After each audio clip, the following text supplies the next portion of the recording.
জীৱনৰ ৰং কেতিয়া সলনি হয় জানেনে? যেতিয়া বয়সতকৈ বা প্ৰয়োজনতকৈ বেছি দায়িত্বশীল হৈ পৰে। মানুহে এটা নিৰ্দিষ্ট সময়লৈকেহে প্ৰিয়জনক শাসন কৰে।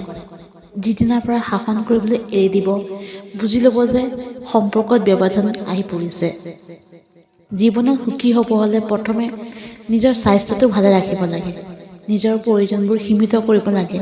যি আছে তাকে লৈ সুন্দৰকৈ চলিব শিকিব লাগে। কাৰো পৰা একো আশা কৰিব নালাগে আৰু নিজে ভাল পোৱা কামবোৰ কৰি যাব লাগে শেষ মুহূৰ্তলৈকে। শিক্ষা কেৱল কিতাপৰ পৰাই যে পাব লাগে তেনেকুৱা কোনো কথা নাই। কিছু শিক্ষা আমি গঢ়ি তোলা কিছুমান সম্পৰ্ক, জীৱনৰ দুখ কষ্ট আদিৰ পৰাও পোৱা যায়, যিবোৰ কিতাপৰ পৰা লাভ কৰা শিক্ষাতকৈ বহুগুণেই ওপৰত। পৃথিৱীৰ প্ৰতিজন মানুহেই সুন্দৰ, মাথো অসুন্দৰ হ'ল মানুহৰ মনবোৰ। সমস্যা সকলোৰে জীৱনত আহে। কিছুমানে নিৰাশ মনে সমস্যাবোৰ ওচৰত হাৰ মানি লয় আৰু কিছুমানে সাহসেৰে যুঁজ দি সেই সমস্যাবোৰ সমাধান কৰে।